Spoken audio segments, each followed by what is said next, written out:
Nutrition. This segment covers some basic nutrition information as well as an overview of macronutrients.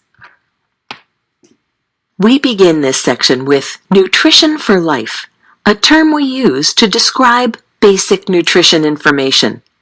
Here we will cover digestion, Dr. Sear's rule of twos, and discuss the different food guides currently being used around the world. Then we will introduce you to the 3 major nutrients in the human diet: carbohydrates, protein, and fat. These are called macronutrients. Then we will help you gain a better understanding of how these affect a person's health. Nutrition is the process of the body utilizing food to sustain a quality of life. When we talk about nutrition, the first thing many of us think about is nutritious food. But without food or nutrition in general, we wouldn't be alive. What we are going to be talking about in this segment is not just nutrition, but good nutrition. Good nutrition not only keeps us alive, it keeps us from getting sick and helps us feel good. Many people have had such poor eating habits for so long, they don't even realize they don't feel good. They think how they currently feel is normal. Once they begin to change their eating and lifestyle habits, they will discover what healthy really feels like. In order to fully understand nutrition, we need to have a basic understanding of the digestion process. Digestion is basically a 3-part process. First, it is the act of taking in food or drink and chewing. Next, the body breaks down the food taken in so it can absorb the nutrients. And third, these nutrients travel through the body via the bloodstream, delivering energy to various body parts and systems.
What types of things harm the digestive process?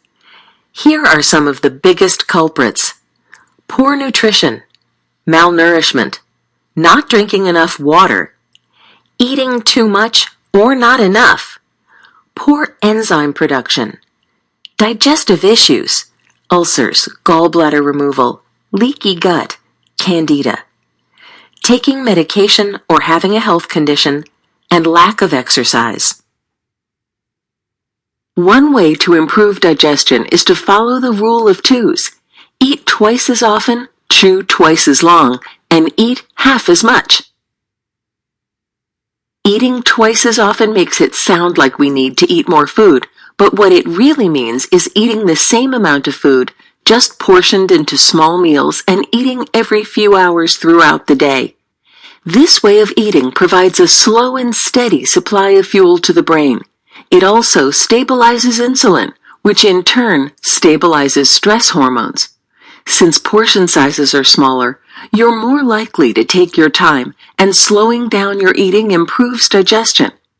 Eating less frequent, larger meals promotes fat storage, but eating smaller meals more frequently burns fat because the body is constantly working to digest the food being taken in. Chewing is important because it slows us down when we're eating, which means less air is swallowed and there is less gas. Chewing longer slows digestion. If food is more broken down when it gets to the stomach, the gut doesn't have to steal blood from the brain to help with digestion. There is also less reflux, heartburn, and constipation. When food is in smaller pieces when it gets to the gut, nutrients are also better absorbed. Chewing allows for increased body awareness, which means you know how your body is feeling. Am I full? Am I still hungry? Is my stomach upset?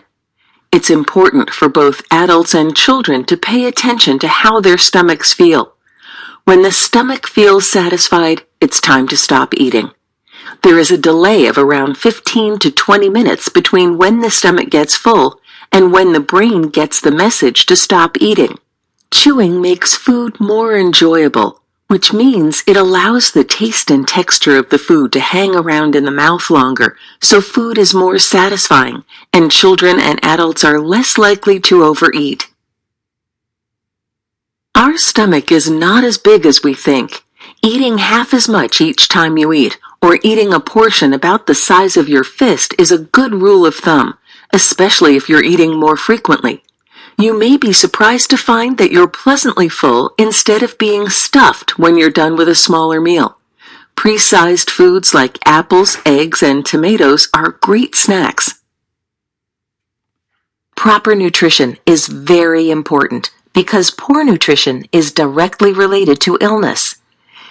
Here are just a few of the problems people who have poor nutrition may experience. Obesity or being overweight, having low self-esteem, type 2 diabetes, being sick with illnesses like cold and flu more often, having learning difficulties or trouble concentrating. Kids with poor nutrition often have behavior problems, and both adults and kids have trouble concentrating. Pediatricians are very concerned about the childhood obesity trends because for the first time in history, a child's parents will likely live more years than their own children. Recent studies have shown a direct correlation between being overweight, bullying, and a child's success in school. So what is being done about all of this? Most governments are concerned about the growing trends in obesity because treating illnesses associated with obesity is very costly. And unfortunately, the Western way of eating is beginning to spread worldwide. McDonald's is now in 118 countries on 6 continents.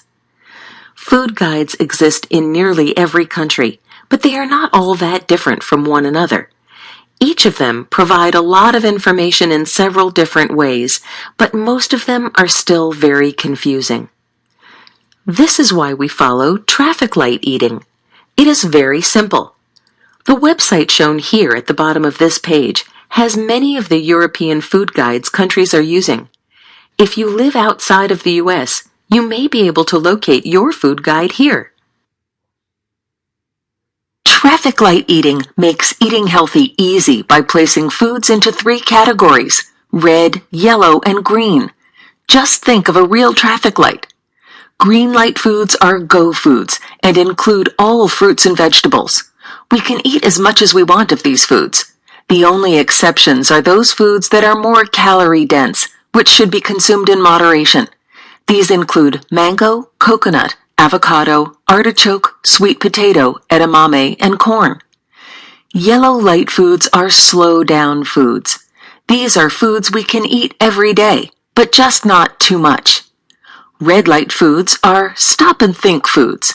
These are foods that we want to stop and think about making a better choice with either a yellow or a green light food. Red light foods are okay once in a while, but should not be eaten every day. Some people think of red light foods as special occasion foods, like birthday cake at a party. Green light foods are foods that are difficult to overconsume and often contain healthy proteins, carbs, and fats. Both yellow and red light foods can be more easily overconsumed. Traffic light eating was actually developed by a medical doctor back in the 1970s in Europe, and many health professionals have adopted the concept and adapted it based on their own understanding about nutrition. Dr. Sears was the first to introduce traffic light eating to the United States. The primary feature of traffic light eating is that it emphasizes the quality of the food. It is also easy to understand, and it encourages us to eat lots of vegetables and fruits. Let's take a closer look at the current U.S. food guide. If you live in a country other than the U.S., print a copy of the food guide that is used in your country and make sure you understand how it works.